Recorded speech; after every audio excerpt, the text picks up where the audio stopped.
हमारे नौजवानों की एक नहीं दो परीक्षाएं होती हैं। एक जो एग्जामिनेशन सेंटर में होती है जिसके पेपर लीक हो जाते हैं, और दूसरी उसके पेशेंस की, उसके सब्र की, उसके हौसले की। और उस परीक्षा में वो फेल हो रहा है। सरकार बार बार उस पर यह परीक्षा थोप रही है, बार बार पेपर लीक थोप रही है। आईआईटी के 2 छात्रों ने आत्महत्या की तो सुप्रीम कोर्ट ने एक स्पेशल टास्क फोर्स का गठन करने को कहा। उस टास्क फोर्स ने 2,43,000 नौजवानों में एक सर्वे किया। 40% नौजवान चिंतित हैं इस बात को लेकर कि जो वो पढ़ाई कर रहे हैं, क्या उसके बाद उनकी नौकरी लगेगी, क्या वो सही पढ़ाई कर रहे हैं। 40% और हैं जो एंग्जाइटी और डिप्रेशन का शिकार हैं, और कारण अनेक हैं।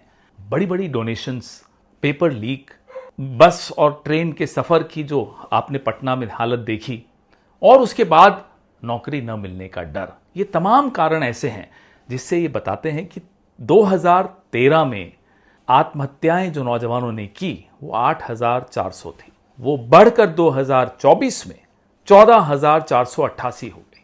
कोई भी सरकार, जब सरकार में पार्टी आती है, कोई भी पार्टी, कोई भी सरकार, वो उसका एक लक्ष्य होना चाहिए कि वो आत्महत्या के आंकड़ों को कम करे।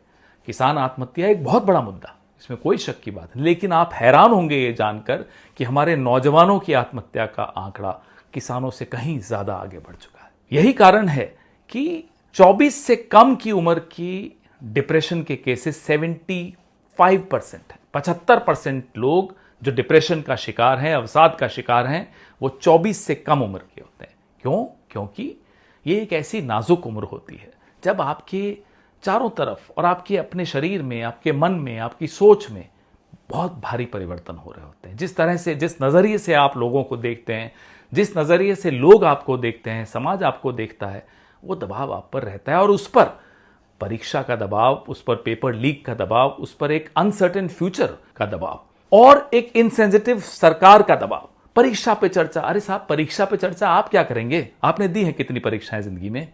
आप करिए पेपर लीक पर चर्चा, आप करिए डिप्रेशन, अवसाद, एंजाइटी पर चर्चा, आप करिए एक अनसर्टेन फ्यूचर जो नौजवानों को एक चिंता का एक सबब बन रहा है, उस पर चर्चा।